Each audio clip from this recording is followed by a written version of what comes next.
I was told that the best place to stay in Malta is on the water. So I got myself a yacht.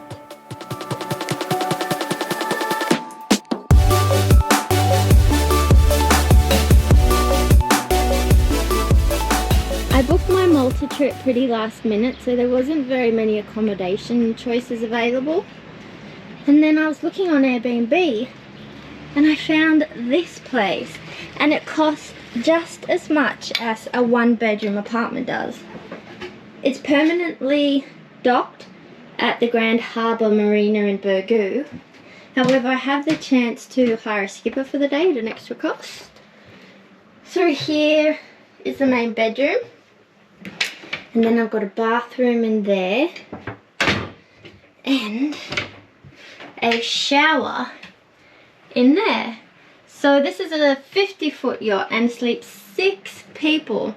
So on either side of the stairs is some more bedrooms, but they're fairly small, so I'm just using them at the moment for storing my luggage. But I have to admit that the best thing about staying on this yacht is waking up every morning to this view. Absolutely incredible.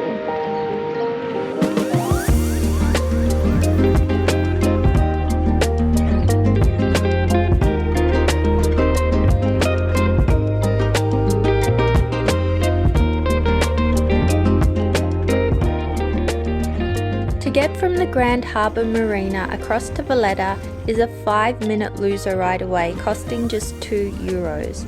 You also have the opportunity to hire a loser to take you on a 1-hour tour to see the city from the water. It costs €18 each.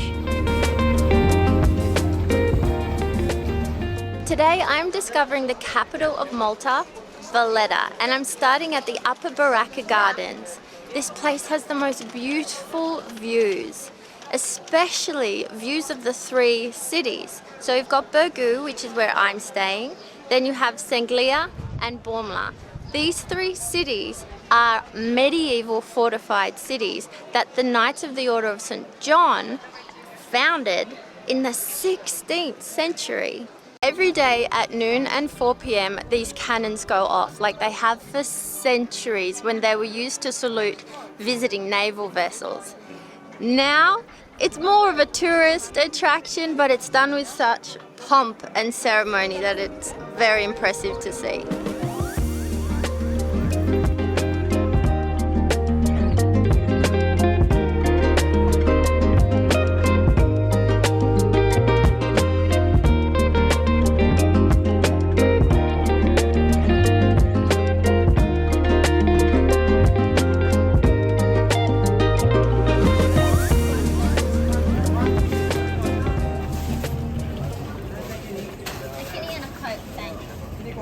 The pastizzi, Malta's favorite street food.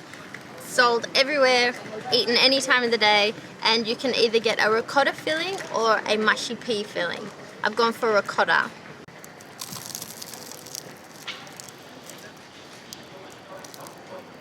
It's just delicious. Messy, so good, and hot and flaky. I'm also trying a Kinney, a malty soda. So it says classic orange flavor and aromatic herbs.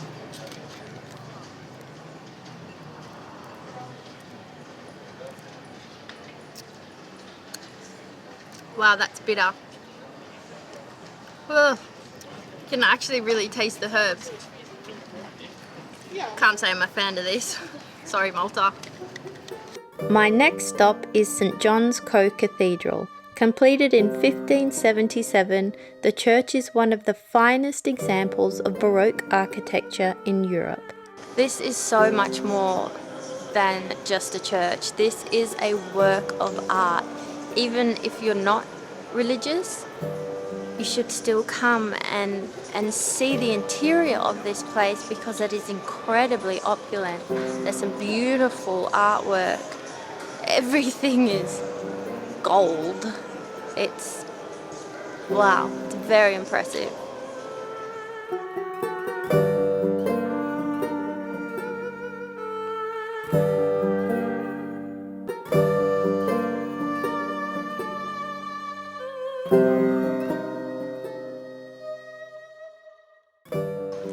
Valletta is a great place to spend the afternoon just wandering around, going down some of the winding alleyways, getting lost and going to the cafes, bars, restaurants, boutique shops.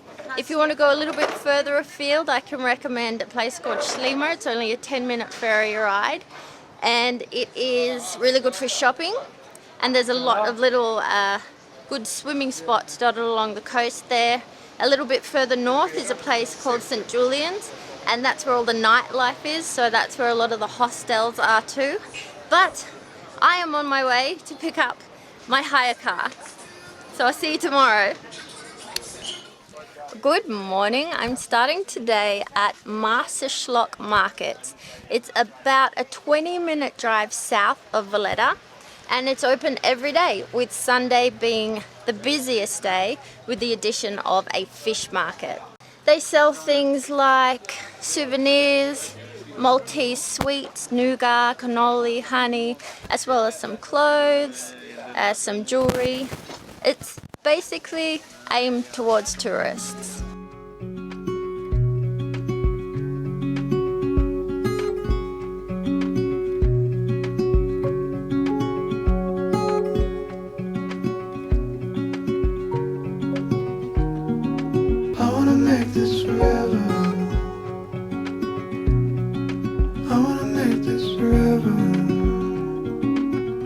This is such a pretty backdrop for markets. What you can see behind me is all these boats, luzos, like the one I took to Valletta yesterday. But these ones here are painted with very similar colors, however different patterns. And the patterns represent each family. So the luzos are inherited generation by generation, and they never change the patterns, they just touch up the paint. And you can see there's two little eyes on the bow of the boat, and that's a Phoenician custom to ward away evil.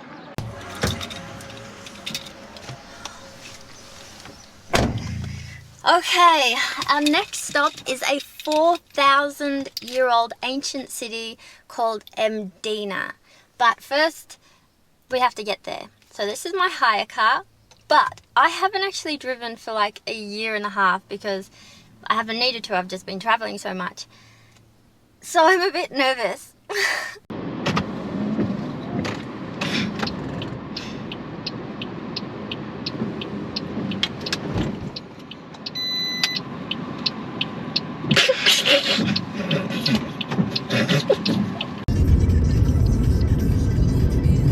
Mdina was built by the Phoenicians and then conquered by the Normans and then ran by the Knights of Malta. It's also believed that St. Paul the Apostle once lived here. Now behind me are the main gates to Mdina, and you might recognize them as the entrance to King's Landing from Game of Thrones. So, geeking out a little bit right now.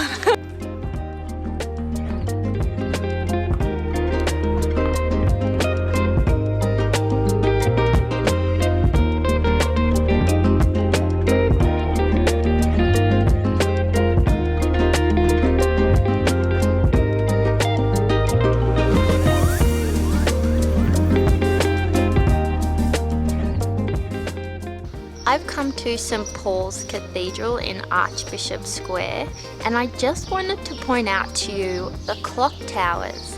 They are actually different times, only one of them is correct, and this happens all across Malta at places of worship that have clock towers, because it's said to confuse the devil as to when parishioners attend Mass.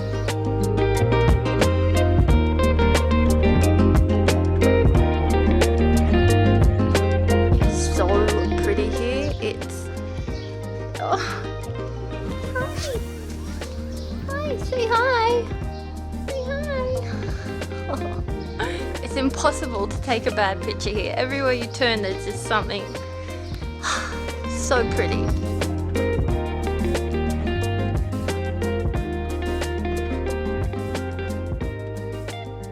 It's so weird to think about the people who actually live in Mdina, because this feels like a museum.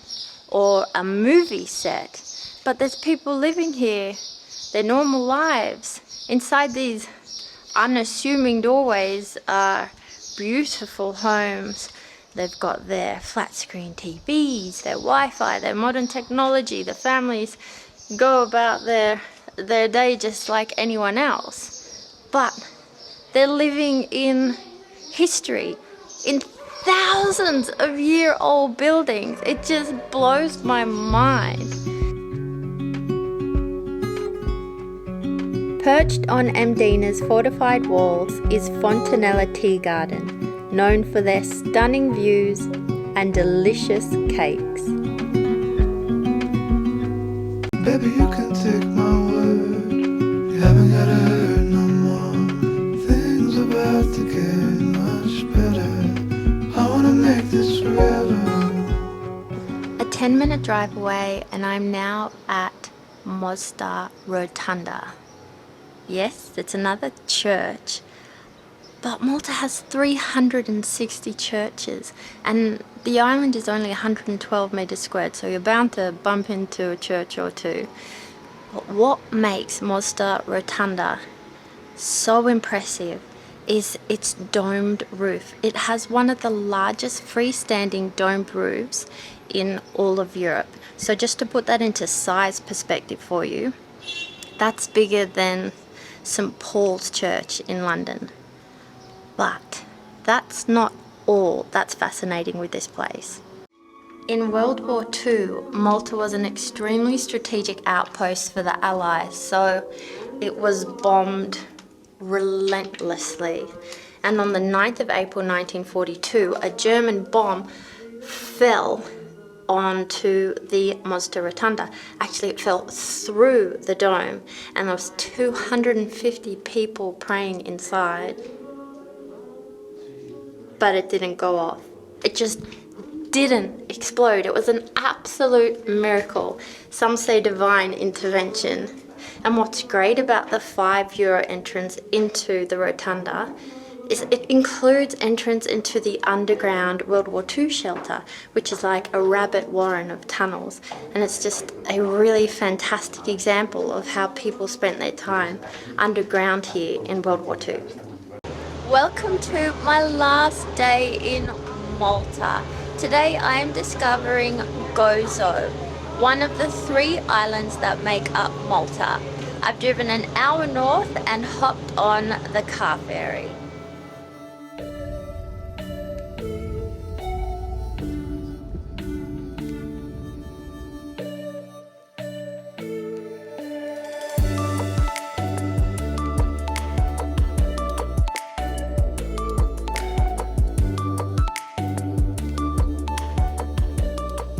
The capital of Gozo is Victoria, or Rabat in Maltese, and it's located in the center of the island, with the main attraction here being the Cittadella.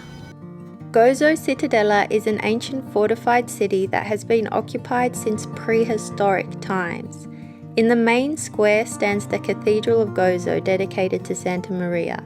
Weaving out from the square, you will find several museums, including the Museum of Archaeology, the Folklore Museum, and the Old Prison. This place has an incredible history. It's quite dark, but extremely compelling. I'm actually surprised at how built up Gozo is, particularly the capital, Victoria. I don't know what I was expecting. I think more like island life, but it's quite a busy, bustling center. From one ancient landmark to another, but this one is 5,500 years old. That's older than Stonehenge. That's older than the Egyptian pyramids. The backstory to this place is really magical. Giganteja in Maltese means giant, and the story goes that a giantess who only ate broad beans and honey had a human child. So she flung the human child over her shoulder and built this temple. And the reason why this myth about giants building this place is so popular is because you just look around and you see these giant stones, and you just think, you know, how the hell did this get up here? Especially seeing that back in that time, they didn't have wheels yet, and they didn't even have metal tools. A quick 10-minute drive away is Oleander's restaurant in the town of Shara, which serves the Maltese national dish of rabbit stew. This is delicious. For me, it's all about the sauce. It's lovely and garlicky with some white wine, and I can't wait to finish the rabbit so I can just get some bread and just mop up the sauce.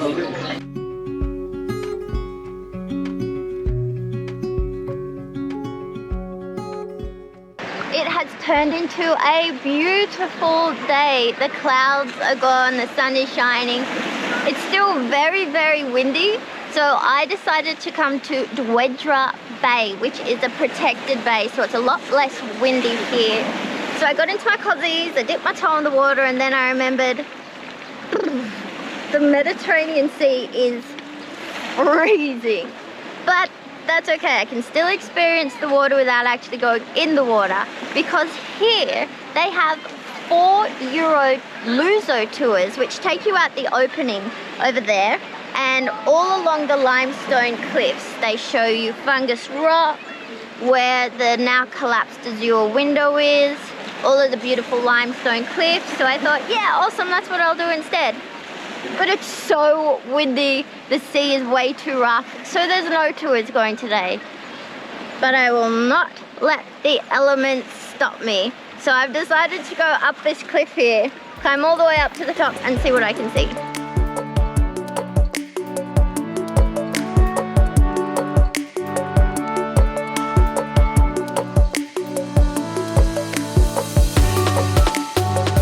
I'm wrapping up my time in Malta at the not-to-be-missed Talmixter Cave.